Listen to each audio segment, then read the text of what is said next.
됩니다. 한 목소리로 합독하도록 하겠습니다. 사사기 3장 31절 말씀. 제가 가진 성경으로는 365페이지입니다. 다 같이 합독합니다. 에훗 후에는 아나세 아들 삼갈이 있어 소모는 막대기로 블레셋 사람 600명을 죽였고 그도 이스라엘을 구원하였더라. 아멘. 네, 가끔 이제 보시면 이제 설교 본문이 짧으면 우리가 어떤 기대를 하죠? 야, 오늘은 설교가 좀 짧겠구나. 뭐 이런 기대가 있습니다. 없으십니까? 저는 항상 이렇게 본문이 어느 정도 길이가 되는지를 항상 살펴보고 그 본문 길이에 따라서 오늘 설교가 길겠구나, 짧겠구나 이런 걸 예상하는 그런 습관이 있었던 것 같습니다. 그리고 오늘 여러분 기대하신 분들도 계셨을 겁니다. 와, 한 절이니까 금방 끝나겠다. 그런데 간지를 보니까, 간지 안 받으신 분들은 간지를 가져가시죠. 간지 보니까 꽉 차 있죠? 네, 그래서 많이 실망하셨을 거라고 생각하지만 또 이 안에 하나님께서 주시는 은혜가 있다고 생각합니다. 우리가 성경을 보다 보면요, 어떤 때는 이거는 그렇게 뭐 성경에서 크게 중요하지 않을 수도 있겠다라는 생각을 가질 수 있는 전제가 우리 안에 있기도 합니다. 그래서 때때로 성경을 보다가 중요한 본문들, 뭐 유명한 본문들, 잘 알려진 본문들은 우리가 주의 깊게 보지만 그렇지 않은 본문에서는 쉽게 넘어갈 때가 참 많다라고 하는 것입니다. 그리고 여러분 삼갈이라는 이름을 주의 깊게 사사기를 읽지 않으신 분들은 거의 모르실 겁니다. 삼갈에 대한 이야기가 바로 여기 한 절 딱 나오고 이제 사사기 4장에 가서 또 한 단어 딱 나옵니다. 그래서 실제로 우리가 이 삼갈에 대한 내용을 너무나 쉽게 지나칠 수 있지만 꼭 기억하셔야 될 것은 하나님께서 우리에게 성경을 기록하실 때에는 어느 한 글자도 쓸데없이 기록한 것이 없고 하나님 우리에게 그 내용들을 알려주실 때는 그 안에 우리가 미처 알지 못하는 참 기쁨과 귀한 복음의 진리들이 숨겨져 있다고 하는 것입니다. 여러분 저와 함께 우리 사사기 계속 공부하고 계신데 이 사사기가 우리에게 알려주는 것이 무엇이었죠? 뭐 죄를 지면 회개하면 하나님 우리를 구원하신다. 뭐 이런 아주 표면적인 내용도 있지만 그 안에 담겨져 있던 온니엘과 에훗과 오늘 보는 이 삼갈을 보시면서 느끼셔야 될 거 이겁니다. 하나님이 우리를 어떻게 구원하시는가, 그리고 그 구원하시는 분이 어떤 분이시고 하나님이 사용하시는 사람이 어떤 사람인가를 정확하게 인지하시는 것은 이 사사기의 핵심을 읽어내는 아주 중요한 키포인트입니다. 그래서 이런 관점으로 본다면 이 에훗 후에 나타난 삼갈은 아주 중요한 복음의 진리를 담고 있기 때문에 우리가 오늘 이 한 절을 통해서 아주 귀한 은혜를 누리고자 합니다. 그래서 오늘 본문에 보시면 이 내용들을 다 읽으셨어요. 본문은 31절 에훗 후에는 아나세 아들 삼갈이 있어 소모는 막대기로 블레셋 사람 600명을 죽였고 그도 이스라엘을 구원하였더라. 이게 전체 이야기입니다. 근데 이 안에 과연 어떤 진리가 담겨져 있고 어떤 은혜가 있는지 한번 살펴보도록 하겠습니다. 먼저 제가 나눠드린 간지를 보시면 제가 컴퓨터로 볼 때는 잘 보였는데 막상 인쇄하고 나니까 잘 안 보이시죠? 지도가 칼라입니다. 그래도 꼴에 칼라입니다. 그래서 보시면 지금 여러분이 글씨가 잘 안 보이실 거예요. 그런데 그 삼갈이 어느 위치에 있냐면 맨 위에 있는 네모 박스 있죠? 맨 위에 있는 하얀 네모 박스가 삼갈이 사역했던 장소라고 추정되는 곳입니다. 사실은 삼갈은 납달리 지파에 속해 있는 땅에서 자기의 활동이 있었다라고 우리 예측은 되지만 사실 납달리 지파 사람은 아닙니다. 왜냐하면 이 삼갈이라는 이름, 그 이름 자체가 가지고 있는 특징이 있어요. 예를 들면 지금은 그런 게 별로 중요하지 않지만 우리나라에도 천방지축, 마골피 이렇게 해가지고 그 성씨를 가진 사람들은 이제 상놈의 집안이다 이런 전제가 좀 있었잖아요. 그래서 그 이름이 증명하는 내용들이 있었습니다. 그래서 이름이 얼마나 귀함이 있고 이름에 어떤 의미가 있느냐가 그 사람의 어떤 지위나 어떤 인격이나 모든 것들을 결정하는 것처럼 보이는 그런 시대 속에 우리가 살았습니다. 마찬가지입니다.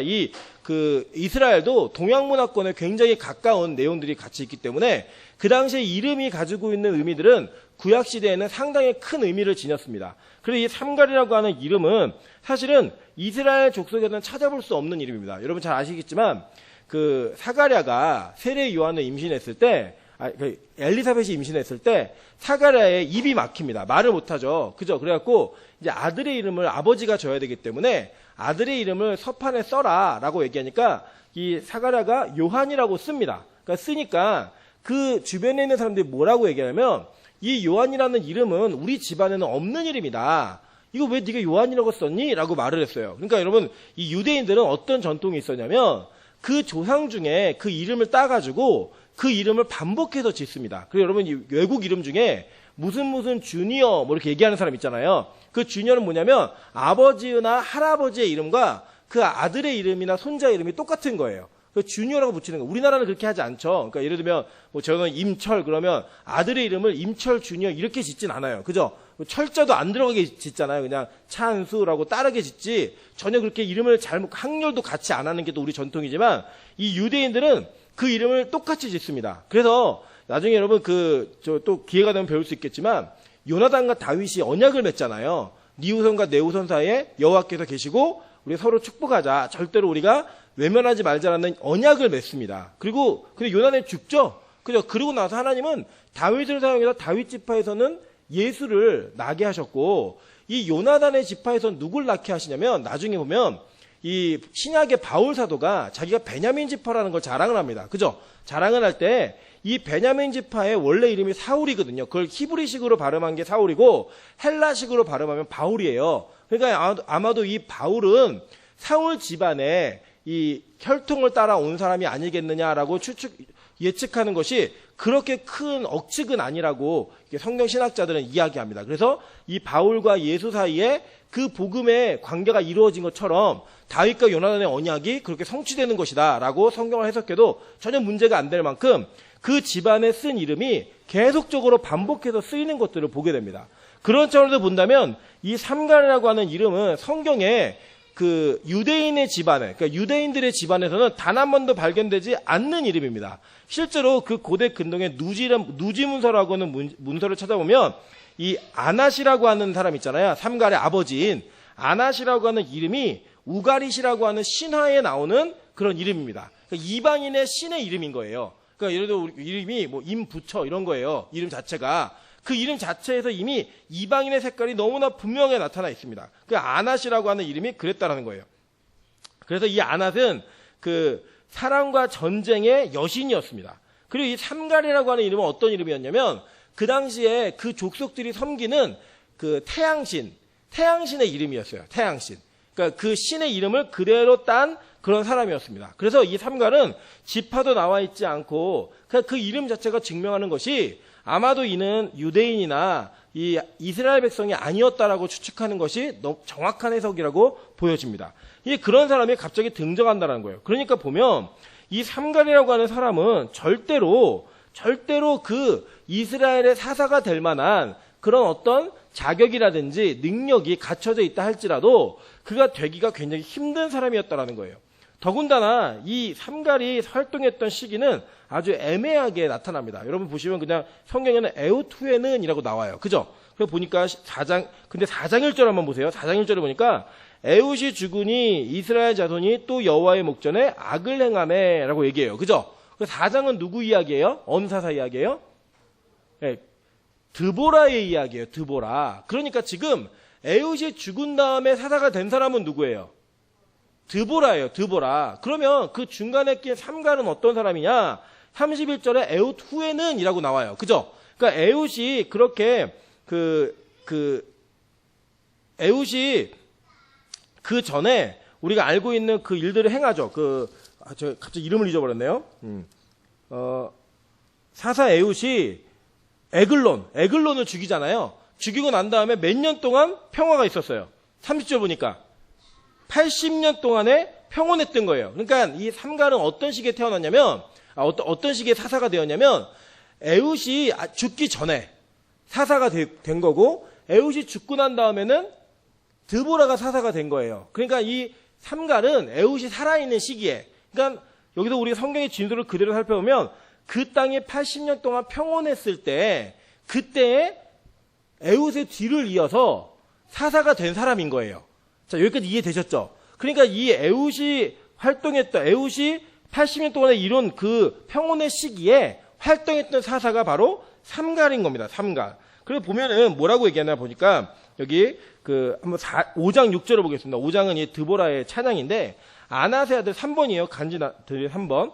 아낫의 아들 삼갈의 날에 또는 야엘의 날에는 대로가 비었고 행인들은 소로로 다녔도다라고 얘기해요. 그러니까 이 아낫의 아들 삼갈의 날에는 어떤 일이 있었는가 이 사사기 5장 6절에서 이야기하고 있는 것들을 보게 됩니다. 그러니까 이 드보라도 삼갈이 활동했던 것을 알고 있었던 거예요. 그죠? 여기까지 이해되셨죠? 그럼 이 평온의 시기에 하나님은 왜 이 삼갈이라고 하는 사사를 세워서 소모는 막대기로 블레셋 사람을 600명을 죽였다라고 하는 진술을 하고 있는가? 이 부분을 우리가 조금 더 깊게 살펴봐야 될 필요가 있다라고 하는 것입니다. 자, 보세요. 이 평온의 시대라고 하는 시대 속에는 우리가 뭘 얘기하냐면 우리가 평온하다라고 하면은 뭔가 문제도 없어야 되고 굉장히 뭔가 안정적이어야 되고 이런 것들을 기대하시잖아요. 그죠? 여러분 제가 뭐 질문을 드려볼게요. 여러분 예수 믿고 나니까 진짜 여러분에게 평온의 시대가 오시던가요? 오세요? 아니잖아요. 그죠? 예수를 믿고 나서 평온의 시대만 있는 게 아니라 그 안에서 다툼도 있고 싸움도 있고 시험도 있고 공격도 있고 넘어짐도 있고 그런 거 없으세요? 나 예수 믿은 이후로 여지껏 계속 충만만 했다. 거짓말장이에요. 그죠? 사실 우리가 계속 예수 믿고 나서 평온만 했다. 그렇지 않아요. 여러분 뭐 멀리 볼 필요도 없잖아요. 사랑해서 결혼하는데 결혼하고 난 다음에 평온만 하든가요? 제가 사실은 저희 아내랑 연애하는 동안에 거의 안 싸웠거든요. 왜냐면 저는 화를 잘 안 내는 사람입니다. 안 내는 사람인데 거의 이제 싸운 적이 없어요. 근데 결혼하고 3개월 동안 거의 집안이 전쟁터였습니다. 전쟁터. 3개월 동안에 그 전쟁이 왜 끝났냐면 찬수가 생겨가지고 끝났어요. 전쟁이. 근데 저희 아내가 그런 얘기 하더라고요. 변했다고. 뭐가 변했냐 그랬더니 연애 때는 한 번 화도 안 내고 자기가 다 맞춰주더니 결혼하자마자 변했다고. 그래서 그게 아니라고. 연애 때는 우리가 같이 계속 갈 거라는 확신이 없으니까 굳이 신앙적인 문제로 막 다툴 필요가 없었지만 이제는 함께 가야 되니까 이제 그게 아니다 이렇게 해갖고 이제 설득했는데도 안 통하더라고요. 그냥 네가 변했다. 이게 그냥 저희 아내의 주장이었습니다. 사랑해서 했는데도요. 그게 평온하지 않아요. 그죠? 그래서 실제로 예수님도 그렇게 얘기하시는 걸 봅니다. 보세요. 누가복음 24장 36절을 보니까요. 이 말하실 때 예수께서 친히 그들 가운데 서서 이르시되 너희에게 평강이 있을지어다 하시니 이게 언제냐면 예수님이 부활하신 이후에 여인들을 만나고 제자들을 만나서 하신 이야기예요. 근데 여러분 한번 생각해 보세요. 예수님이 부활하신 이후에 제자들의 삶이 평온했나요? 진짜 평강이 있었나요? 여러분 제자들은요 사실 사회적으로 보면 예수님 만나고 다 망한 인생입니다. 그죠? 베드로는 자기가 잘하던 고기잡이 배와 그물과 아버지를 버려두고 예수님 따라다니다가 십자가에 거꾸로 못 박혀 죽었어요. 그죠? 사도 요한은 어렸을 적에 예수님 만났거든요. 나이를 추정하면 10대 예수님 만났어요. 10대 중반이나 후반쯤에. 그때 예수님 만나가지고 평생토록 예수님 따라 살다가 섬에 갇혀갖고 맨 마지막까지 늙어서 100살에 죽었거든요. 100살 죽을 때까지 복음이라고 하는 가치 하나만으로 자기 인생을 다 드리면서 매도 맞고 갇히기도 하고 섬에 유배도 가고 별의별 일을 다 당하며 살았습니다. 실제로 예수님이 평강을 빌어주셨지만 그 평강이 있을지어다라고 하는 그 평강의 삶이 그의 살아있는 시기에 일어나지 않았다라는 거예요. 여러분 재밌는 거 볼까요? 베드로전서 1장 1절부터 2절인데요. 예수 그리스도의 사도 베드로는 본도, 갈라디아, 갑바도기아, 아시아와 비두니아에 흩어진 나그네 곧 하나님 아버지의 미리 아심을 따라 성령이 거룩하게 하심으로 순종함과 예수 그리스도의 핏부림을 얻기 위하여 택하심을 받은 자들에게 편지하노니 은혜와 평강이 너에게 더욱 많을지어다 라고 이야기했어요. 여러분들 여기서 보니까 뭐라고 했냐면 베드로가 나그네들아 이게 어디에 흩어진 나그네들아 라고 얘기하면서 평강이 있을지어다 라고 말을 합니다. 이 베드로전서는 언제 쓰였냐면 가장 그리스도인에 대한 핍박이 제일 심했던 로마 시기에 그때 쓴 성경이에요. 그러니까 실제로 평강을 빌어줬지만 평강했어요 안 했어요? 나그네가 평강하든가요? 우리가 여행도요 처음에 가서 짧게 뭐 한 4박 5일 갔다 오면 아쉽다 좀 더 있었으면 좋겠다 이런 마음이 들어요. 그죠? 근데 한 달, 2달 여행해보세요. 아, 빨리 집에 가고 싶다. 집이 제일 좋아. 이런 마음이 우리에게 들잖아요. 나그네는 평생 평강할 수가 없는 사람인 겁니다. 근데 성경은 아이러니하게도 나그네라고 부르면서 너희에게 평강이 있을지어다 라고 말한다라는 거예요. 여러분 마찬가지입니다. 예수님 제자들을 부르실 때도 그 제자들의 앞으로의 삶이 어떨지 다 아셨어요. 창에 찔려 죽은 사람도 있고요. 십자가에 옆으로 못 박힌 사람, 거꾸로 못 박힌 사람, 기름에 튀겨 죽은 사람, 목 잘려 죽인 사람 다 있단 말이에요. 근데 그들에게 빌어준 게 뭐였느냐? 평강을 빌어줬다라고 하는 거예요. 여러분 그것을 통해 우리 삶을 돌아보셔야 됩니다. 예수 믿고요. 우리 안에 크고 작은 영적 전투와 싸움들이 있습니다. 그게 외부든 내부이든 간에 우리 안에는 진짜 평강함보다는 그 평강함을 이루어가는 과정 가운데 너무나 많은 치열한 전투와 너무나 많은 고난과 너무나 많은 힘든 사건들이 많이 있다라는 거예요. 그죠? 있다 없다? 네, 있으시잖아요. 그죠? 우리 마음에 그런 마음들이 있다라는 거예요. 그런데 도대체 이 상황은 왜 일어나는 것인가 라는 것을 살펴봐야 된다는 거예요. 여러분, 여기서 우리가 이 환경 속의 답을 일단 하나 얻을 수 있겠죠? 에훗이 이루어낸 80년 동안의 평강의 시대에 삼갈이라는 사사가 필요했던 건 왜 필요했냐면 블레셋에 600명이라고 하는 적들이 있었기 때문에 필요했다라는 거예요. 이해되시죠? 무슨 말인지. 평강의 시대에 적과 싸워야 되는 크고 작은 전투가 있다라고 성경은 우리에게 가르쳐주고 있다라고 하는 것입니다. 특별히 이 카발라주의자들은 성경에 있는 숫자들을 굉장히 중요하게 여기는데 그들이 말하는 걸 보면 이 6이라는 숫자는 악한 영들의 숫자라는 거예요. 그래서 여러분 알다시피 계시록에는 마귀의 숫자, 짐승의 표가 666이라고 이야기하죠. 그 6이라고 하는 숫자가는 상징성이 있다라는 거예요. 그런데 그 상징성에 완전수인 10이 두 번이나 곱해지면서 이 600이라는 숫자가 단지 진짜 하나 둘 셋 넷 이렇게 해서 600명을 죽였다라기보다는 그 블레셋의 강대함과 그들이 가지고 있는 힘이 얼마나 셌는지를 보여주는 하나의 상징의 숫자다라고도 해석을 하는 사람들이 있습니다. 어찌됐든 간에 중요한 것은 그게 그 해석이 맞든 안 맞든 간에 우리가 알고 있는 건 무엇이냐면 평강의 시대 속에 전쟁이 있었다라는 거예요. 그래서 여러분 예수 믿고 나면 우리가 천국을 향한 기쁨 때문에 그 소망 때문에 우리는 우리 일생이 평강합니다. 사실 마지막에 평강이 분명히 있습니다. 그럼에도 불구하고 저와 여러분의 삶 가운데는 이런 크고 작은 블레셋과의 전투가 있다라고 하는 거예요.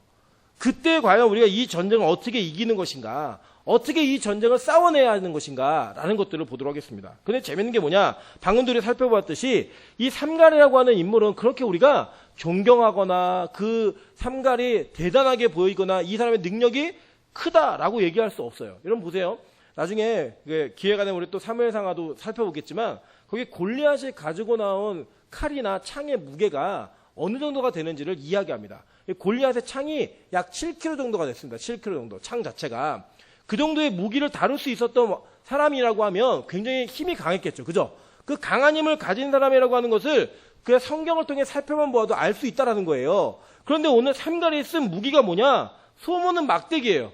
여러분 이제 시골에서 크신 분들은 아시죠? 그죠? 여기 그 전라도 분들 많이 계시잖아요. 저희 아버지도 전라도 분이신데 저도 옛날에 어렸을 때 그 시골에 가면 그 그 외양간에 소가 있었어요. 그러면 저희 돌아가신 증조 할아버지께서 그 소를 태워주시면 달구지에 타고 있으면 할아버지가 그 막대기로다가 소 엉덩이를 차차차 때리면은 소가 이렇게 막 갈면은 그거 타고 되게 좋아했고 그런 기억이 있거든요. 그러니까 소 모는 막대기, 그런 막대기 갖고 사람들과 싸운 거예요.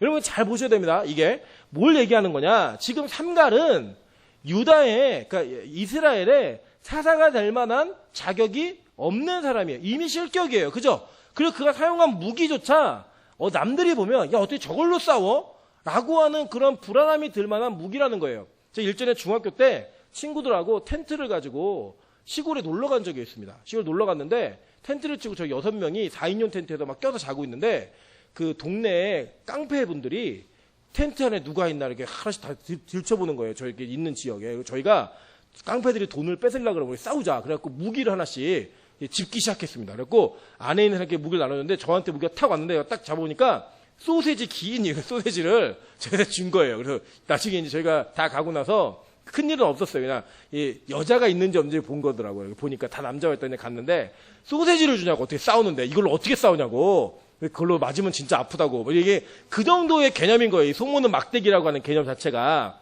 여러분 잘 보셔야 돼요. 인간이 가지고 있는 능력이나 인간이 사용하는 무기가 이스라엘을 구원하고 하나님의 구원을 이루어내는 통로가 아니라는 겁니다. 소모는 막대기를 붙들어도 하나님이 붙드시고 사용하시는 사람이 되니까 그 일을 이룰 수 있었다라는 거예요. 그럼 마찬가지죠. 우리가 첫 번째 사사였던 온니엘 한번 살펴볼게요. 온니엘이요. 성령의 감동이 되니까 여호와의 신이 임하니까 비로소 그돌라오멜을 이겼어요. 그 전에는 이기지 못했다니까요. 8년 동안 그는 그돌라오멜이 압제하는 이스라엘을 압제할 때 그냥 지켜만 봐야 되는 그런 비참한 처지였습니다. 그의 능력으로 이긴 것이 아니라 여호와의 신이 임하니까 이겼다라는 거예요. 그죠? 우리 지난 시간에 살펴보았던 에훗 어떤 사람이에요? 오른손의 지파에서 태어난 사람인데 그는 오른손을 못 쓰는 장애를 가진 왼손잡이였습니다. 그 왼손잡이 그 에글론에게 곡물을 바쳐야지만 살 수 있는 그런 사람이 하나님께 붙들린 바 되니까 그 칼로다가 그의 배를 꿰뚫어 놓고 사람들을 모아서 이 모압과 암몬 사람들을 다 없애버리는 그런 능력을 발휘했다라는 거예요. 그 전까지는 뭐 했는데요? 그 전까지는 이미 그 에글론에게 곡물을 바치던 자였다니까요. 그러니까 여러분, 사람의 능력과 힘으로 하나님의 부흥이 일어나는 게 아니라는 거예요. 하나님께 붙들린 바 된 것이 중요한 것이지 우리가 가지고 있는 능력이 무엇인가는 절대로 중요하지 않다라고 하는 것입니다. 그래서 가끔 그런 얘기 하잖아요. 하나님은 준비가 잘 된 사람을 쓰신다고. 여러분, 그러면 우리 가운데 뭐가 준비가 잘 돼 있겠어요? 준비 잘 된 사람 없어요. 사실 저도 지금 요새 영어 공부를 하면서 느끼는 게, 와, 진작 좀 공부해 놓을 걸 왜 이걸 안 했을까? 되게 괴롭습니다. 발음이 안 돌아가요, 잘. 들었는데, 분명히 들었는데 들리는데 말을 못하는, 듣기는 하나 말을 못하는 벙어리가 바로 저입니다. 제가 참 한계를 느껴요. 근데 준비 안 된 자를 사용하시는 그 하나님의 은혜가 무엇이냐면 하나님이 준비시키신다라는 거예요. 그리고 여러분, 적어도 교회 안에서는요, 뭐 스펙이 어떠니, 뭐 학벌 가지고 있는 뭐 재산이 어떠니, 집안 환경이 어떠니, 이런 걸 가지고 우리가 상대를 평가하고 상대에 대한 기준을 갖는 것은 절대로 복음적이지 않고요, 성경이 허락하지도 않는 겁니다. 성경은요, 하나님이 어떤 사람을 찍잖아요. 그럼 찍은 그 택하심으로 말미암아 그때부터 준비시키셔서 하나님이 사용하시기 좋은 사람으로 만들어내신다라는 거예요. 그러니까 그게 몇 살 때일지도 몰라요. 그게 언제일지도 모른다니까요. 여러분, 모세는 하나님 몇 살에 부르셨는지 아십니까? 80에 부르셨습니다. 우리 주일날 백 권사님께서 저한테 수요예배를 나오시겠다고 그래서, 아니 권사님 건강에는 그냥 주일 예배만 오셔도 괜찮습니다. 제가 이렇게 예배를 더 늘리자고 얘기했던 건 우리 그런 능력이 있고 힘이 있고 건강이 있는 분들에게 이야기한 겁니다. 그렇게 얘기했더니 권사님 뭐라 그러셨냐면, 제가 되게 감동이었어요. 본인이 건강이 있어서 수요예배를 나올 수 있을 때 나와야지 건강이 없어지고 나면 예배를 드리고 싶어도 못 드린다 라고 얘기하시더라고요. 저는 그때, 야, 권사님이 젊으신 분이구나. 제가 실수했더라고요. 저는 이제 건강이 걱정돼가지고 안 오셔도 된다고 말씀드렸는데, 이미 본인은 수요예배 드릴 수 있는 건강이 있다라고 자신이 있게 말씀하실 수 있는 젊음이 있는 분이셨어요. 그러니까 여러분, 젊음이 있는데도 안 나온 사람은 회개해야 됩니다. 백권사님이 나오시는 그 동안에는 우리 모두는 수요예배 빠지면 안 돼요. 아멘? 네, 권사님이 나오시는데요, 누가 지금 건강이 안 좋아서 못 나온다고 얘기해요? 권사님이 나오셨는데요. 그래서 마인드가 중요한 겁니다. 갈렙도 그랬잖아요. 85세에 이산지를 내게 주셔서 이 전쟁을 싸우겠다고 얘기한 그게 바로 갈렙의 85세 때였어요. 여러분, 저는 이 빛가서군 교회가 외형적으로 가지고 있는 어떤 능력이나 우리의 재정 상태나 우리가 가지고 있는 멤버의 구성이나 이런 걸 가지고 하나님이 이 교회를 평가하신다고 생각하지 않아요.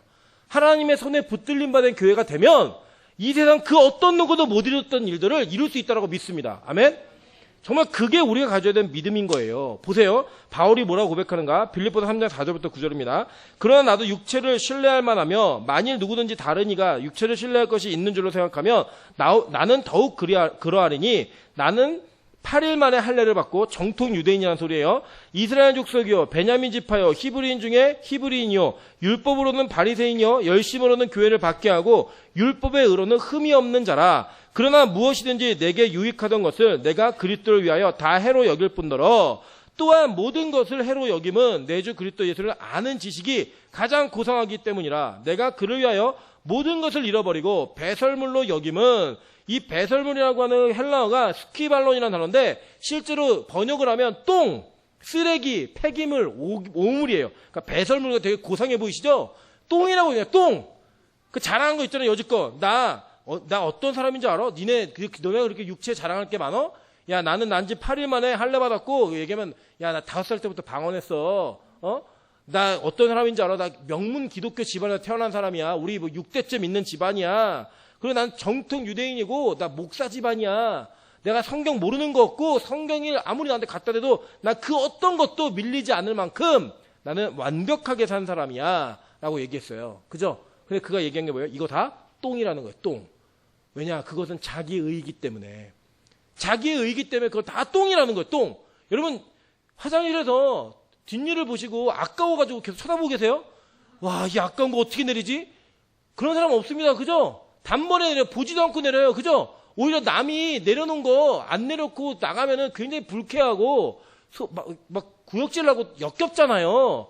그거 보면서 우와, 이 사람 대단하네, 진짜 굵다, 이런 사람 없어요. 그죠? 그런 사람 없다는 거예요. 근데 우리가 그 일을 하고 있다는 거예요. 지금. 와, 네 똥 굵다, 네 똥 진짜 멋있다, 네 똥 황금색이네, 이거 하고 있는 거예요. 왜냐하면 그 사람의 학벌, 외모, 가지고 있는 능력, 그게 얼마나 크고 좋은지, 무슨 차 타고 다니는지, 얼마나 큰 집에 사는지, 그걸 부러워하고 그걸 기대하며 사는 거, 그게 바로 여기는 거예요. 이렇게. 근데 뭐라고 얘기해요? 그 뒤에 보니까 그리스도를 얻고 그 안에서 발견되려 함이니 내가 가진 의는 율법에서 난 것이 아니요 오직 그리스도를 믿음으로 말미암는 것이니 곧 믿음으로 하나님께로부터 난 의라 라고 얘기하는 거예요. 하나님으로부터 온 믿음, 그거 말고는 아무것도 쓸데없다는 거예요. 그러니까 여러분, 하나님께 사용받는 자는 어떤 사람이냐? 믿음 있는 사람이에요. 다른 거 아니에요. 그냥 주님으로부터 온 믿음 하나만 붙들고 있으면 절대로 우리는 어떤 것에도 밀리지 않는 하나님의 일꾼이 될 수 있다라고 하는 것입니다. 보세요. 예수님이 어떻게 오신 분인지 한번 볼게요. 이사야서 53장 2절에 보니까 그는 주 앞에서 자라나기를 연한 손 같고 마른 땅에서 나온 뿌리 같아서 고운 모양도 없고 풍채도 없은즉 우리가 보기에 흠모할 만한 아름다운 것이 없도다라고 얘기했어요. 이게 누구냐면 예수님을 얘기하고 있는 거예요. 예수님이 고운 모양이라고 하는 이 히브리어가 토아르라는 건데 풍채, 외모 이런 거예요. 그러니까 예수님이 외모가 어땠을 것 같아요? 볼품 없었어요. 볼품 없었어요. 그러니까 성경이 얘기하는 거예요. 성경이 예수님을 비하하거나 신성 모독하는 게 아닙니다. 예수님은 볼품 없는 사람이었어요. 뭐 외모가 떡대가 있고 막 코가 오똑하고 이런 거 나중에 후대들이 그려낸 거지 절대 그런 분이 아니었어요. 보세요. 풍채가 없대요. 풍채는 하다르라는 단어인데 광채, 명예, 장신구라는 뜻이에요. 그러니까 이제 광채도 없고 명예도 없고 장신구 뭐예요? 우리 여자분들이 왜 장신구를 해요? 이게 안 되니까 장신구라도 해가지고 그죠? 뭔가 빛나게 하려는 거잖아요. 그렇게 하나님, 예수님은 무언가를 붙여가지고도 빛나게 할 만한 것이 없었다라고 말하고 있는 거예요. 그런 것도 없었다, 예수님은. 우리가 보기에 흠모할 만한 거, 히브리어는 하마드인데, 우리가 보면서 기뻐하고 즐거워하고 갈망할 만한, 소망할 만한 아무것도 없었다라는 거예요. 여러분 생각해 보세요. 우리 여기 자매들, 결혼하는 자매들 많이 있는데, 만약에, 요새 누가 잘생겼나? 잘생겼나 누구예요? 혜영자매 누가 잘생겼나? 누구 좋아해요? 연예인 중에? 뭘 많이 생각하는 척해 그냥 바로 얘기하면 되지. 어?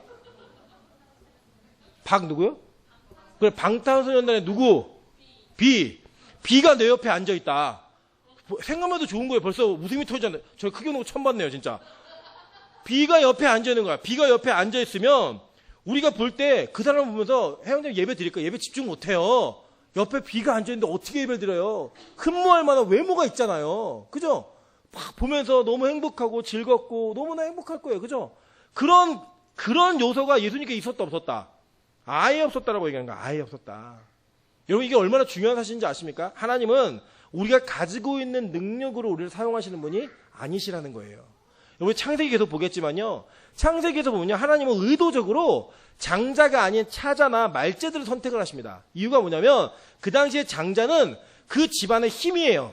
그래서 아버지가 부재 시에는 이 장자가 어머니보다도 더 큰 결정권을 가졌습니다. 그러니까 그냥 냅둬도 장자는 그 아버지의 모든 권력과 모든 힘과 재산을 다 물려받을 수 있는 권한이 있었던 사람이에요. 그런데 하나님은 의도적으로 그 장자들을 배제하시고 차자나 말자들, 가능성이 없는 자들을 선택하셔서 복음을 이어가시는 거예요. 이유가 뭐냐? 100% 하나님이 하셨다라고 말할 수 있게 하려고, 하나님만이 하신 일이라고 얘기할 수 있게 하려고 그 일을 하셨다라는 겁니다. 그래서 여러분 보세요. 사도 바울이 아까 자기 자랑 안 한다고 얘기했잖아요. 근데 이 사도 바울이 자기 자신의 고백을 어떻게 변해가는가 보시면 됩니다. 우리 8번 한번 보실게요. 갈라디아서 1장은, 갈라디아서라는 성경은 바울이 제일 먼저 쓴 성경이라고 우리가 보통 봅니다. 근데 뭐라고 얘기하냐? 사람에게서 난 것도 아니요 사람으로 말미암은 것도 아니요 오직 예수 그리스도와 그를 죽은 자 가운데서 살리신 하나님 아버지로 말미암아 사도된 바울은 라고 얘기해요. 그러니까 자기가 그 은혜로 말미암아 사도가 됐다라고 고백을 했어요. 그죠? 근데 볼게요. 뒤에 보면 고린도서는 그 뒤에 쓰는 성경이에요. 그러니까 지금 8, 9, 10, 11이 다 바울의 고백인데 이 성경의 순서가 지금 바울이 시간적으로 썼던 순서대로 기록해 놓은 거예요. 자, 고린도서 15장 9절에 이렇게 얘기합니다. 나는 사도 중에 가장 뭐라고요? 작은 자라라고 이야기해요. 나는 하나님의 교회를 박해하였으므로 사도라 칭함을 받기를 감당하지 못할 자니라 라고 얘기해요. 그죠? 보니까 먼저 갈라디아서에서는 나 사도 됐어 라고 얘기했는데 지금 고린도전서에서는 야, 나 사도라는 거를 이게 듣기도 참 내가 과분한 사람이야 이렇게 고백을 해요. 그죠? 근데 에베소서는 뭐라고 얘기했느냐? 모든 성도 중에서 지극히 작은 자보다 더 작은 나에게 이제는 자기가 사도의 학렬도 아니고 모든 성도 가운데서 가장 작은 자라라고 고백을 했어요. 디모데전서는 바울이 가장 마지막에 쓴 성경입니다. 디모데 후서가 마지막인데 후서에는 그 고백이 안 나오니까 마지막에 쓴 성경에 뭐라고 얘기했느냐? 밑보다 모든 사람이 받을 만한 이 말이여 그리스도 예수께서 죄인을 구원하시려고 세상에 임하셨다 하였도다.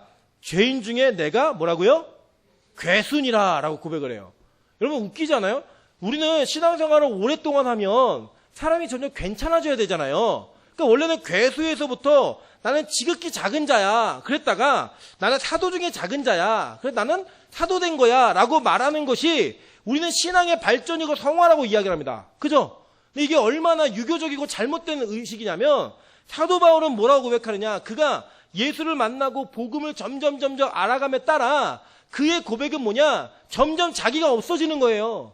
자기가 내세울 만한 것들은 다 사라지고 처음에는 나 사도야라고 고백했던 그 고백이 마지막에는 나 괴수야라고 끝나는 겁니다. 이게 복음을 진짜 만난 자들의 고백이라는 거예요. 이게 진짜 예수를 알아가는 자들의 고백이라고 하는 것입니다. 그래서 하나님께서는 의도적으로 삼갈이라고 하는 족보도 없고 뿌리도 없고 무기를 다룰 조차 능력조차 없는 자를 이스라엘의 사사로 세워버리시는 거예요. 100% 하나님이 하셨다라고만 고백하려고. 여러분 보세요. 죄인 중에 괴수라고 고백했던 사도 바울이 뭘 자랑하겠어요? 뭘? 야, 내가 목회하니까 잘 됐어. 내가 설교하니까 변화된 거야. 내가 기도해주니까 너 고침받은 거야. 그렇게 얘기했을까요? 아니요. 절대로 그렇게 얘기할 수 없어요. 오히려 그는 자기 자신이 점점 없어지는 거예요. 오로지 예수로만 가득한 은혜가 나타나는 거예요. 여러분 아가서에도 보면 이 고백이 나옵니다. 신랑이요. 신부에게 밖에서 물어요.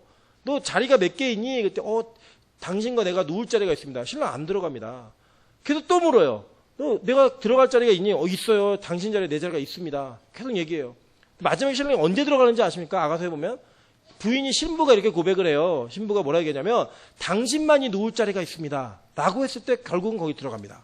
그게 뭐예요? 하나됨과 오직 신랑만이 주인공임을 고백했을 때에 그 자리가 하나님이 임재하시는 자리가 된다라고 하는 것을 솔로몬의 아가서를 통해 하나님은 말씀하고 계신 거예요. 그러니까 여러분 내가 없어진다. 자기 부인이 뭐냐? 내가 없어지는 거예요. 그냥 내가 내세울 만한 모든 것은 다 없어지고 오직 누구만 남냐? 예수만이 남는 인생, 오롯이 예수 그리스도만이 증명되는 인생, 그 인생을 통해 하나님은 일하신다라고 하는 것입니다. 근데 지금 우리가 하는 일은 뭐예요? 하나님 기도하면서 하나님께 요구하는 게 뭐예요? 하나님 나 똥 좀 붙여주세요. 이거 아니에요? 하나님 내가 좀 자랑할 만한 것 좀 생기게 도와주세요. 그래서 내가 있기 때문에 이 교회가 돌아가고 내가 있기 때문에 이 회사가 돌아가고 내가 있기 때문에 우리 가정이 든든히 선다라고 하는 것을 좀 보여줄 수 있는 그런 사람 될 수 있게 해주세요. 그게 우리 기도 제목의 종합 결과 아니에요? 잘못 기도하고 있는 겁니다. 오히려 우리는 주님 아니면 안 됩니다. 주님 없으면 안 됩니다. 주님만이 이 일을 해내실 수 있습니다. 라고 고백해야 되는 것이 진짜 우리가 해야 되는 것이라는 거예요. 그래서 여러분 이 전쟁을요 우리가 계속 싸워가야 됩니다. 이 전쟁을 계속 이루어가야 된다는 거예요. 실제로 보세요. 왜 우리 안에 이런 전쟁이 계속 있느냐? 내가 아직 죽지 않았기 때문이에요. 내가. 자 보실게요. 로마서 6장 4절부터 8절입니다. 그러므로 우리가 그의 죽으심과 아파요 세례를 받음으로 그와 함께 장사되었나니 죽었다는 거예요. 그냥 우리가 세례를 받을 때 이미 나는 죽은 거예요. 그런데 이는 아버지의 영광으로 말미암아 그리스도를 죽은 자 가운데 살리신 것 같이 우리로 또한 새 생명 가운데서 행하게 하려 함이라 라고 얘기해요. 옛사람이 죽고 새 사람이 된 거죠. 그래서 우리가 만일 우리가 그의 죽으심과 같은 모양으로 연합한 자가 되었으면 또한 그의 부활과 같은 모양으로 연합한 자도 되리라. 우리가 알거니와 우리의 옛사람이 예수와 함께 십자가에 못 박힌 것은 죄의 몸이 죽어 다시는 우리가 죄에게 종노릇하지 아니하려 함이니. 그죠? 이는 죽은 자가 죄에서 벗어나 의롭다 하심을 얻었습니다. 만일 우리가 그리스도와 함께 죽었으면 또한 그와 함께 살 줄을 믿노니. 이 내용은 뭐예요? 네가 세례 받았니? 그럼 너 죽은 거야. 네 옛사람은 죽었고 이제 새 사람이 된 거야. 그러니까 더 이상 죄의 종노릇하지 마. 이게 이 본문의 전체 내용이에요. 그죠? 그런데 우리가 왜 자꾸 죄의 종노릇해요? 내 옛사람이 안 죽는 거예요. 아직 내 옛사람이 십자가에 다 못 박혀 죽지 않은 거예요. 그러니까 자꾸 내 안에서 크고 작은 싸움들이 있는 겁니다. 진짜로 하나님이 주신 믿음은요, 믿음 자체가 완벽한 믿음이에요. 그럼에도 불구하고 우리는 그 믿음을 온전히 내 안에서 그 믿음이 통치하도록, 그 믿음이 나를 지배하도록 전 인격을 들이지 않았기 때문에 내 옛사람이 아직 안 죽고 살아나서 자꾸 부딪히고 싸우는 거예요. 여러분, 재밌는 일이 있습니다. 옛날에 그 미국의 남북전쟁의 그 노예 해방 전쟁이었잖아요. 그 전쟁에 보면은 북부는 노예 해방을 위한 전쟁이었고 남부는 노예 제도를 유지하기 위한 전쟁을 했습니다. 그 전쟁을 북군이 이기죠. 이긴 다음에 노예들이 해방되었어요. 그런데 어떤 일이 벌어졌느냐? 이 흑인들이 평생 처음으로 자유를 얻었는데 이 자유가 너무 불안한 거예요.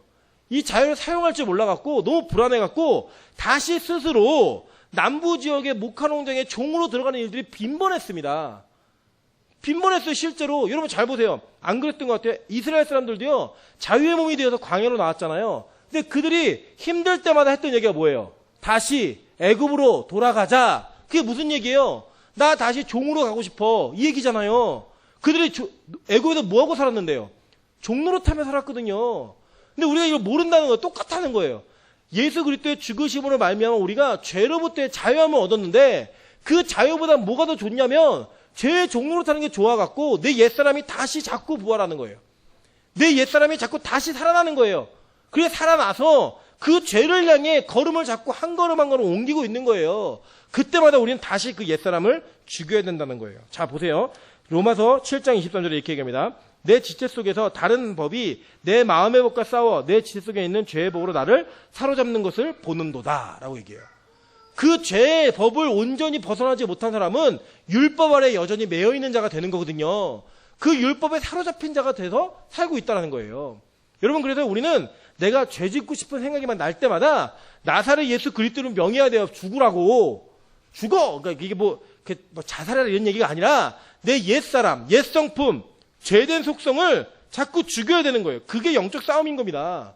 다른 게 영적 싸움이 아니에요. 뭐 우리 계속 영적 싸움 그러면 막 귀신이 나타나고 말하는데 여러분, 진짜 여러분이 영적 싸움할 대상이 누구냐? 거울 보세요, 거울. 거기 나타난 사람이 내가 정말 싸워야 될 영적 싸움의 대상이라는 거예요. 왜? 내 옛사람이니까. 그 옛사람을 죽여야지만 진짜로 하나님 안에서 새 사람을 입을 수 있다는 거예요. 에베소서 4장 22절 볼게요.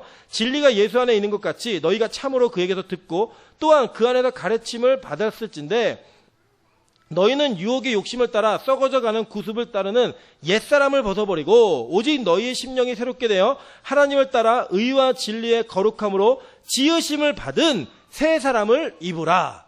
아멘. 이것만이 죄로부터의 영원한 자유함을 누릴 수 있는 그런 은혜라는 거예요. 근데 이게 성경을 잘 모르는 사람들이 맨날 우리는 그럼 자유가 없느냐? 여러분, 인간의 자유의지는요, 하나님으로부터 벗어나는 것의 자유의지를 얘기하지 않아요. 성경이 말하고 있는 자유의지의 개념의 한계는 정확합니다. 죄로부터의 자유함의 그 의지를 자유의지라고 얘기하는 거예요. 우리 인간이 어떻게 하나님으로부터 자유할 수 있어요? 어떻게 인간이 우리 부모로부터도 자유할 수 없는 게 우린데 하나님으로부터 어떻게 자유해요? 절대 자유할 수 없어요. 그런데 우리가 자꾸 죄에 사로잡혀서 그 자유를 속아가지고 쫓아가는 거예요. 그걸 따라가는 거예요. 그 종말이 뭔지 아십니까? 그 자유는 방종은 죽음이에요. 죽음. 영원한 지옥. 영원한 족쇄가 채워지는 곳이 있다라는 거예요. 그래서 여러분, 우리는요, 우리 안에 믿음을 가지고 우리 옛사람을 죽여버려야 되는 겁니다. 그래야지만 영원히 사는 삶을 누릴 수 있는 거예요. 그러면 왜 도대체 이러한 괴리가 일어나느냐? 여러분, 우리 보통 그러잖아요. 전도하고 교회 다니고 그러면 당신 구원 받았습니다. 나는 구원받은 사람입니다. 라는 구원의 확신이 우리가 생기잖아요. 그죠? 근데 생겼음에도 불구하고 나는 예수 그리스도를 주로 고백하는데도 불구하고 자꾸 내 안에는 이런 죄와의 싸움이 계속 일어난다는 거예요. 그죠? 그 왜 그러느냐? 자, 로마서 1장 17절에 답이 있습니다. 복음에는 하나님의 의가 나타나서 믿음으로 믿음에 이르게 하나니 기록된 바 오직 의는 믿음으로 말미암아 살리람과 같으니라 라고 얘기해요. 자, 이게 뭘 얘기하는 거냐면 첫 번째 말하는 믿음은 하나님이 주시는 객관적인 믿음이에요. 그 믿음은 믿음 자체로 완벽한 믿음입니다. 그리고 그 믿음이 이미 우리에게 선물로 주어진 거예요. 근데 우리가 그거를 인식을 못하고 사는 거예요. 그것이 나의 인생을 지배하지 못하게 우리가 아직 그걸 각성하지 못한 거예요. 그 믿음에 대한 생각을. 그래서 이 첫 번째 믿음은 객관적인 믿음을 얘기하는 겁니다. 그 두 번째는 뭐냐? 주관적 믿음을 이야기하는 거예요. 그리고 이 객관적인 믿음이 내 주관적인 믿음으로 옮겨지기까지는 우리는 계속적으로 실패하고 이기고 넘어지고 다시 일어서고 이 싸움을 반복하면서 아, 내 안에 진짜 믿음이 있구나라고 하는 것들을 확인해야 되는 자리까지 가는 것이 우리 일평생의 신앙의 모습이라는 거예요. 그래서 그것이 완벽하게 이루어지는 날 우리는 영원히 죄로부터 자유함을 얻게 되는 오직 의인은 믿음으로 말미암아 살리라라는 선언을 할 수 있게 된다는 거예요. 여러분 잘 보세요. 이것이 뭘 증명하느냐. 잘 보세요. 믿음이 객관적인 믿음, 하나님으로부터 온 믿음이 나에게 왔어요. 근데 내가 온전하게 믿음을 인식하지 못하고 죽었어요. 그럼 이 사람 천국 가요, 안 가요? 네? 하나님으로부터 믿음이 왔어요. 근데 내가 이 믿음을 인식을 다 못했다고요. 그래서 내가 죽었어요. 그럼 이 사람 천국 가요, 안 가요? 가요. 보세요. 오직 의인은 믿음으로 말미암아 사는 거라고요. 객관적인 믿음으로 말미암아. 예를 들어 드릴게요. 여러분 예수님의 오른편에 있는 강도가 처음엔 예수님 욕했어요. 마태복음에 보면 예수님 욕해요. 같이 왼편에 있는 강도하고. 그러다가 그가 나중에 죽기 전에 예수님을 하나님의 아들로 인정하고 죽습니다. 그러면 제가 여쭤볼게요. 그 사람의 믿음이 우리가 볼 때 자기의 주관적 믿음이 온전할 수 있었을까요? 그의 인생에는 믿음으로 살아본 적이 한 번도 없어요. 믿음으로 살았던 인생이 불과 몇 시간도 되지 않아요. 채. 그죠? 근데 그 믿음이 몇 시간도 되지 않았지만 그는 예수님과 함께 낙원에 임했다고요. 내가 오늘 나와 함께 낙원에 이르리라 라고 얘기했다고요. 그래서 여러분 오른편에 있는 강도가 우리의 신앙생활 롤모델이잖아요. 평생 내 마음대로 살고 내 뜻대로 살고 죄 짓고 살다가 죽기 직전에 예수님 영접하고 그렇게 죽었으면 좋겠다. 롤모델 아니에요? 그런데 여러분 그것도요. 하나님의 선택과 계획 안에 있는 것이지 우리가 선택할 수 있는 게 아니라는 거예요. 그래서 그가 그것을 비록 마지막 죽기 직전에 그 고백을 했지만 마지막 죽기 직전에 한 그 고백은 첫 번째 주신 그 믿음이 완벽함을 증명해내는 하나의 상징적 사건이었다는 거예요. 그래서 여러분 하나님이 선택해서 주는 믿음은요. 우리가 인식하지 못하더라도 그 자체가 완벽한 거예요. 여러분 우리가 그 믿음이 왔다라고 생각하고 죽진 않잖아요. 모르잖아요 그걸. 그러니까 이 싸움을 계속 싸워가는 거예요. 성도가. 싸워가면서 언제 이걸 확인하느냐. 딱 죽었을 때 주님 앞에 서는 그날 하나님의 믿음이 확정되는 거예요. 그때 비로소 와, 내 믿음이 진짜였구나. 내가 스스로 이뤄낸 게 아니라 나는 여전히 부족하고 깨어지고 죄의 종될 수밖에 없는 그런 존재인데 하나님이 주신 믿음으로 말미암아 100% 은혜로 구원받는 자이구나 라고 하는 영광스러운 고백을 할 수 있다는 거예요. 그래서 이 삼갈이라고 하는 말도 안 되는 사사를 세워서 하나님이 이스라엘을 구원하시는 거고 그 삼갈의 모습 속에 소모는 막대기 속에 저와 여러분의 모습이 다 담겨져 있는 거예요. 여러분 소모는 막대기라니까요. 여러분이 삼갈이라니까요. 절대로 쓸데없는 자격 없는 유용하지 않은 능력 없는 그런 존재인데 하나님께 붙들림 바 되니까 600명이나 되는 이 블레셋을 그들을 다 쳐 죽이고 이스라엘을 구원하는 자가 되는 거예요. 예수님이 그렇게 보여주신 것처럼. 그래서 이 소모는 막대기는요, 진짜 고백할 수 있는 고백이요, 그냥 정해져 있습니다. 볼게요. 고린도서 12장 5절부터 10절입니다. 내가 이런 사람을 위하여 자랑했으나 나를 위하여는 약한 것들 외에는 왜 자랑하지 아니하리라. 내가 만일 자랑하고자 해도 어리석은 자가 되지 아니할 것은 내가 참말을 함이라. 그러나 누가 나를 보는 바와 내게 듣는 바에 지나치게 생각하가 두려워하여 그만두노라. 여러 계시를 받은 것이 지극히 크므로 너무 자만하지 않게 하시려고 내 육체의 가시 곧 사탄의 사자를 주셨으니 이는 나를 쳐서 너무 자만하지 않게 하려 하심이라. 이것이 내게서 떠나게 하기 위하여 내가 3번 주께 간구하였더니 나에게 이르시기를 내 은혜가 내게 족하도다.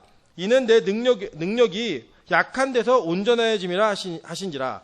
그러므로 도리어 크게 기뻐함으로 나의 여러 약한 것들에 대하여 자랑하리니 이는 그리스도의 능력이 내게 머물게 하려 함이라. 그러므로 내가 그리스도를 위하여 나의 약한 것들과 능력과 궁핍과 박해와 공고를 기뻐하노니 이는 내가 약한 그때의 강함이라 라고 얘기해요.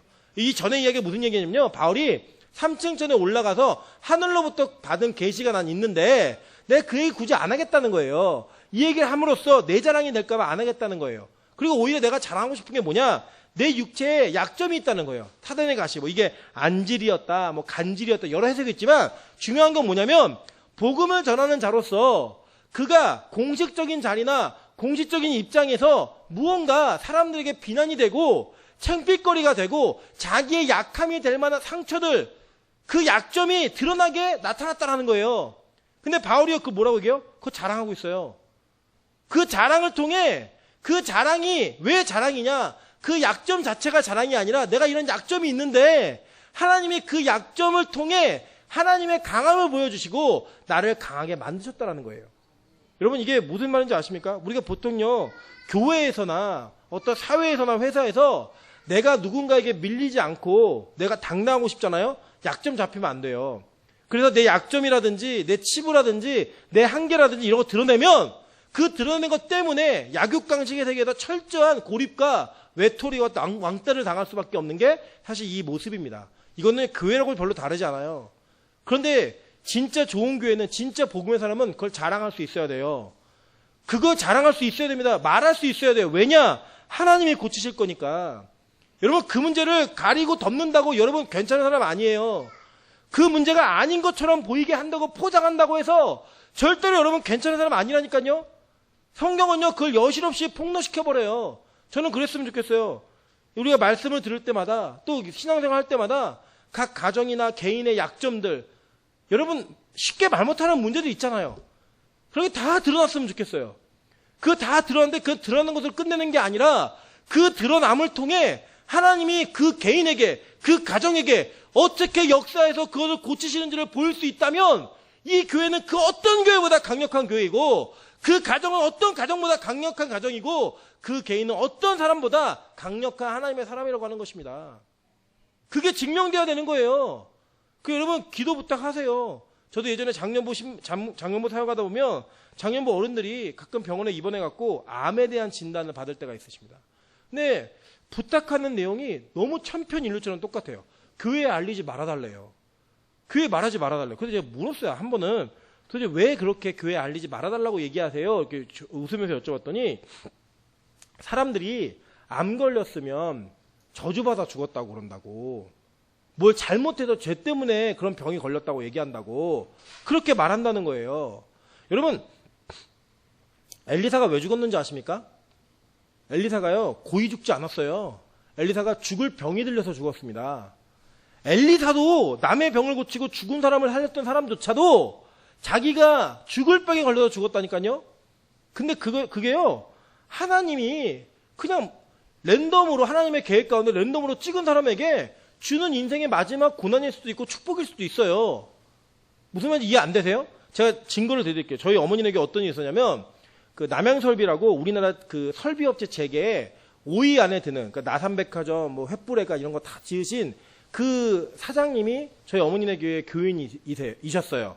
근데 이분이 정말 잘 나갈 때는, 진짜 잘 나갔을 때는 그냥 주일날 그 부인하고 애들이 예배드리러 가면 기사하고 벤치에 앉아가지고 부인하고 애들 예배 끝나는 거 기다렸다가 그냥 태워가지고 오는 그런 분이셨어요. 교회는 갔어요. 너무 가정적인 분이셨기 때문에 갔어요. 그냥 가가지고 그렇게 했어요.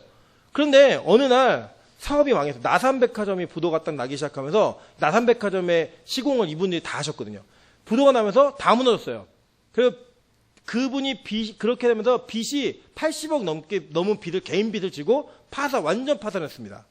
그 파산하시고 이분 좀 양심적이었던 게 자기 재산 하나도 은닉하지 않고 다 모든 걸 다 푸셨어요. 그래서 비닐하우스에 들어가 사신다는 거를 어떤 분들 도움에 의해서 이제 집을 조금만 구해서 사셨는데, 그때부터 이분에게 신앙생활이 시작되는데 하나님 와서 기도하시더라고요. 부르짖더라고요. 예배를 드리시더라니까요. 여러분 보세요. 세상 사람들은 그걸 망했다고 얘기해요. 그죠? 그게 실패했다고 얘기해요. 근데 그분이 결국엔 나중에는 이 뇌종양 때문에 돌아가셨어요. 저희가 다 그 돌받고 마지막 돌아가실 때까지 모두가 다 같이 찬양 부르고 그 마지막 임종 예배를 너무나 멋지게 드리면서 돌아가셨거든요.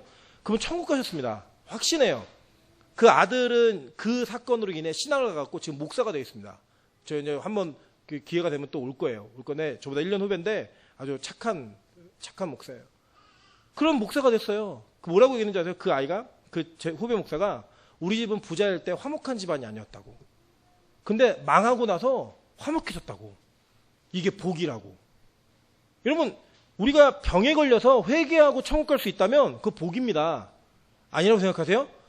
끝까지 평안하고 아무도 아프지 않다가 예수님 안 믿고 지옥 가는 건 저주예요. 그죠? 근데 아파서 그 고통 때문에 기도하다가 천국 갈 수 있으면 복이라니까요. 우리가 복의 개념을 완전 바꾸셔야 돼요. 영원한 나라에 갈 수 있는 자격이 주어지기 위한 과정에 하나님의 주신 고난이라면 그 복이에요. 그 고난은. 근데 이 세상에서 축복받은 것 같아도 그 축복 때문에 내가 예배를 소홀히 하고 하나님과 관계가 무너져 있고 믿음이 사라지는 일들이 벌어진다면 그거는 저주라니까요. 저는 아직도 기억합니다. 저희 어머니가 새벽기도 갔다 오시면 저하고 동생이 자고 있을 때 머리에 손을 얹고 그렇게 기도를 해주셨어요. 그럼 저희는 자다가 찬 손이 들어오니까 겨울 같은 데는 잠이 슬쩍 깨요. 슬쩍 깨는데 제가 그 충격적인 기도의 내용을 들었습니다. 뭐라고 저희 어머니가 기도하셨냐면 하나님 이 아이가 기도하지 않으면 망하는 인생이 되게 해주세요. 저는 괴문 줄 알았습니다. 근데 너무 닮아갖고 물어볼 수가 없었어요. 너무 닮아갖고 나 주도하냐고 물어볼 수 없었지만 그 기도 내용이 뭐냐. 하나님 이 아이가 기도하지 않으면 망하는 인생이 되게 해주십시오. 저는 제 인생에서 몇 번 경험했어요. 기도하지 않으니까 진짜 망하더라고요. 기도하지 않으니까 진짜 망하더라고요. 저는 그게 원망이 되는 게 아니고요. 너무 감사해요, 지금은. 아, 하나님이 나에게 경보기를 달려주셨구나. 이번에도 우리 이성영 권사님이 아프셨잖아요. 여러분, 그게 얼마나 다행인 줄 아세요? 아파가지고 췌장 염일 때 발견한 거예요. 만약에 이 췌장은 사실 암이면 고통이 없거든요. 여러분 잘 아시지만 우리 사모님도 그런 경우가 있으셨잖아요. 만약에 고통이 없어서 갈 때까지 가가지고 발견됐다고 하면 손 쓸 방법이 없는 거예요. 근데 고통이라는 게 있으니까 미리 알아서 치료를 할 수 있는 그런 은혜가 있는 거예요. 이번에도 이제 시술과 수술을 딱 2번을 겹쳐서 하셔야 되는데 기도 많이 해주세요. 꼭 하나님께서 꼭 깨끗하게 치료받게 도와달라고. 근데 너무 감사한 게 뭔지 아세요? 지금 병원에 있는 게 아픈 게 불행 같지만 생각을 잘 해보시면 아픈 게 복이었다니까요. 안 아파서 마지막에 알게 됐으면 어떡하려고 그랬어요. 손 쓸 수 없는데. 여러분에게 하나님의 고통이 있고 무언가 여러분이 실패하고 소모는 막대기로 전락하는 것 같고 삼갈처럼 근거 없는 자가 되는 뿌리 없는 자가 되는 것 같을 때 복이라고 생각하세요. 와, 하나님이 나를 정말 사용하시려고 하는구나. 내 약함을 드러내고 내 약함을 폭로시키고 그렇게 해서 고치고자 하시고 보호하고자 하셔서 오롯이 하나님의 영광만이 드러나는 그런 인생으로 우리를 만들어 주시려고 하나님 중에 나에게 작업하고 계시는구나. 그 고백이 진짜 복된 고백이라니까요. 오늘 소문은 막대기 삼갈이라고 하는 사람이 우리에게 주는 교훈이 바로 그거예요. 여러분 그런 사람이 되도록 노력하세요. 자기를 버리고 자기를 부인하는 그런 과정. 그리고요 혼자 싸우는 전쟁이에요. 삼갈이 여러분 잘 보세요. 이게 보통 사자들은 군대를 모아갖고 막 싸웠잖아요. 근데 보면 삼갈이 혼자 싸워요. 그죠? 혼자 600명 죽인 거예요. 왜 혼자 죽였느냐? 성경은요 이 싸움, 구원에 대한 싸움이 하나님 혼자만의 싸움, 예수 그리스도 혼자만의 싸움이라고 명확하게 얘기하고 있습니다. 보실까요? 제가 그 표를 하나 만들어놨죠. 그 2페이지 마지막 셋째 단에 보시면 출애굽기와 마태복음을 비교해놨는데 여러분 아시는 바와 같이 이 공간복음, 사복음서는 다 구약에 있는 성경들을 기준으로 해가지고 이렇게 오버랩되게 다 그렇게 써놨습니다. 그래서 보시면 마태복음, 그러니까 출애굽기 1장에는 70인의 족보가 나오죠. 그죠? 야곱의 70인의 명단이 나와요. 근데 마태복음 1장에는 예수 그리스도의 족보가 나옵니다. 복음을 이어간 자들의 족보가 나와요. 그런 다음에 이 70인의 족보가 나온 다음에 애굽에 있는 생활이 나오는데 마태복음 2장에는 헤롯의 칼날을 피해서 예수님이 애굽으로 내려가시죠. 그죠? 애굽 내려가셨다가 그 다음에 애굽에서 출애굽해가지고 홍해를 건너잖아요. 홍해를 건너는데 이 3장에는 예수님이 애굽으로부터 나오셔가지고 세례를 받으시는 장면이 나와요. 쭉 오버랩 되는 거예요. 그런 다음에 이 홍해를 건넌 자들이 광야에서 40년 동안 생활하죠. 그 40년 동안 생활하는 건데 마태복음에서는 4장에 가면 4장에 뭐가 나오냐? 예수님이 40일 동안 광야에서 금식을 하세요. 그래서 하늘의 떡을 먹고 사는 자가 되는 거예요. 그게 이제 오버랩이 돼서 쭉 나와요. 그 다음에는 이 광야 생활할 때 이 시내산에 가서 율법을 받죠. 그죠? 그리고 모압 형제 가서 신명기, 새로 신명기에서 그 10계명을 또 받아요. 그죠? 새롭게. 그 받는 장면이 어디 나오냐? 마태복음 5장부터 7장까지 예수님이 산에 올라가 앉으심에 제자들이 나온지라 얘기하면서 산상수훈을 가르치신단 말이에요. 그러니까 이 10계명과 산상수훈은 구약과 신약이 링크가 되고 오버랩이 되는 사건인 거예요. 그러고 난 다음에 뭐가 나오냐? 이 모압 평지를 지나서 가나안 땅으로 들어가서 전쟁을 합니다. 그 전쟁이 뭐였냐면 그들의 약속의 땅에 있었던 아모리 족속들과 이방 족속들을 다 몰아내는 전쟁을 하는 전쟁이었어요. 그죠? 그 전쟁을 하는데 지금 예수님께서 뭘 하시냐? 8장에 보면 이 가나안 땅에 들어와서 갈릴리에서 질병을 고치시는 일들을 하세요. 그 질병을 고치시는데 어떤 진술이 있냐면 볼게요. 마태복음 8장 14절부터 17절이에요. 예수께서 베드로의 집에 들어가사 그의 장모가 열병으로 앓아누운 것을 보시고 그의 손을 만지시니 열병이 떠나가고 여인이 일어나서 예수께 수종두더라. 저물매 사람들이 귀신 들린 자를 많이 데리고 예수께 오거늘 예수께서 말씀으로 귀신들을 쫓아내시고 병든 자들을 다 고치시니 이는 선지자 이사야를 통하여 하신 말씀에 우리의 연약한 것을 친히 담당하시려고, 이 친히 담당하다는 단어에 혼자 담당하다는 의미가 있는 거예요. 혼자 담당하시려고 병을 짊어지셨도다 함을 이루려 하심이라 라고 얘기해요. 그러니까 뭐냐, 예수님이 혼자서 이 모든 이 땅에 있는 이 가나안 땅에 있었던, 약속의 땅에 있었던 사람들의 아픔과 고통과 질병과 모든 것들을 다 혼자 짊어지시는 거예요. 그 짊어지심으로 말미암아 나머지가 다 구원받는 그 상태, 바로 그것이 복음서에서 얘기하고 있는 예수 그리스도의 혼자의 영적 싸움인 거예요. 그래서 오늘 삼갈이 혼자서 블레셋을 싸워서 이스라엘을 구원하는 겁니다. 그 구원의 원리가 성경 전체에 기록이 되어 있는 거예요. 여러분, 그래서 우리의 구원의 싸움은요, 저와 여러분의 싸움이 아니에요. 하나님의 싸움이십니다. 예수 그리스도의 전쟁이에요. 그분 혼자서 담당하시는 전쟁이에요. 우리는 그 대장 밑에 그냥 졸졸 따라가기만 하면 되는 거예요. 우리의 공로 없어요. 오롯이 그의 영광만이 드러나는 거예요. 그것을 통하여서 우리가 예수를 닮은 삶을 산다면 우리가 이 땅에 사는 동안에 남의 죄를 짊어지고 남이 잘못됐다 할지라도, 남이 내게 실수하고 남이 나에게 해를 끼친다 할지라도 그것을 지고 가야 되는 것이 바로 저 여러분이 예수님을 닮은 인생을 살아가는 모습이라는 거예요. 보세요. 히브리서 13장에 뭐라고 얘기하나? 13장 12절부터 14절입니다. 그러므로 예수도 자기 피로써 백성을 거룩하게 하시려고 성문 밖에서 고난을 받으셨느니라. 그런즉 우리도 그의 치욕을 짊어지고 영문 밖으로 그에게 나아가자. 우리가 여기에는 영구한 도성이 없으므로 장차 올 것을 찾나니. 예수님이 성문, 이게 누가복음 1장에 보면 예수님이 그 문둥병자의 병을 고쳐주시고, 야, 너는 제단에 가서 몸을 보여라 라고 얘기하면 예수님은 계속 빈들 광야에 계세요. 에레모스에 계시거든요. 그리고 대신 짐을 지시고 우리를 밀어 넣으시는 거예요. 성문으로. 그 일을 하셨어요. 그 일을 하신 걸 히브리서가 얘기하면서, 히브리서 기자가 얘기하면서 우리도 그와 같이 치욕을 짊어지고 영문 밖으로 나가라는 거예요. 예수와 같은 삶을 살라는 거예요. 내가 잘못 안 했어도 내가 잘못했다고 말하고, 내가 실수 안 했어도 내가 실수했다고 말하면서 대신 그 짐을 짊어지고 다른 이들을 구원하는 영원한 영문으로 밀어 넣을 수 있는 그런 예수와 같은 인생을 살아라 라고 하는 게 이 히브리서 기자가 말하고 있는 내용입니다. 누구처럼요? 소모는 막대기, 삼갈처럼. 여러분, 우리가 왜 자꾸 자존심이 상하고 열받고 힘들고 시험 드는 줄 아세요? 내가 괜찮은 사람이고 대접받아야 되는 사람이라고 생각하기 때문입니다. 맞죠? 내가 대접을 받아야 되는데 그 대접을 못 받는다고 생각하니까 그게 섭섭한 거예요. 그게 열받는 거예요, 그게. 근데 내가 원래부터 대접받을 만한 존재가 아니라고 생각하고, 내가 원래부터 소모는 막대기고, 내가 원래부터 삼갈이라고 생각하면 남이 나를 어떻게 생각하든 큰 의미 없어요. 하나님만 나를 붙들어 주시면 돼요. 하나님만 나를 알아주시면 돼요. 맞죠? 그죠? 우리가 왜 다퉈요? 왜 그래요? 저희 아내가 왜 3개월 동안 이렇게 전쟁을 치렀을까요? 대접해달라는 거예요. 근데 왜 대접 안 하는 거예요? 근데 저희 아내가요, 진짜 변했어요. 진짜 변해가지고 요새는 제가 그 왕처럼 사는 것 같아요. 오늘도 저한테 딱 부탁하더라고요. 아무것도 안 해도 돼. 그러니까 당신은 목회하니까 아무것도 안 해도 돼. 다만 쓰레기 휴지통에 버리는 거하고 옷 벗은 거 제자리에만 놔. 그거만 하면 돼. 빨래고 설거지고 아무것도 안 해도 돼. 여러분, 이런 아내가 어디 있어요? 저 되게 행복한 사람이죠. 되게 목회만 열심히 하래요. 아마 근데 목회 열심히 못하면 더 혼날 거예요. 그렇게 해줬는데도 그따위밖에 못해? 그래서 저도 설교 때 저희 아내가 이렇게 쳐다보고 있으면 굉장히 마음이 좀 그래요. 저도 잘 안 봐요. 그래가지고 위축돼가지고 자꾸. 우리가요, 이 땅에 사는 동안에 누군가를 섬기기로 작정하고 내가 삼갈이구나, 내가 소모는 막대기구나, 이한 생각만 가지면요, 여러분 절대 우리 가운데 시험 들 일 없습니다. 그리고 우리 안에 드러나는 게 뭔지 아세요? 와, 나를 통해 하나님의 영광만 드러나는구나, 하나님의 은혜만 드러나는구나, 하나님께서 축복하시는 은혜만 있구나. 제가 오늘도 어떤 분하고 그 통화를 하면서 참 은혜 받았습니다.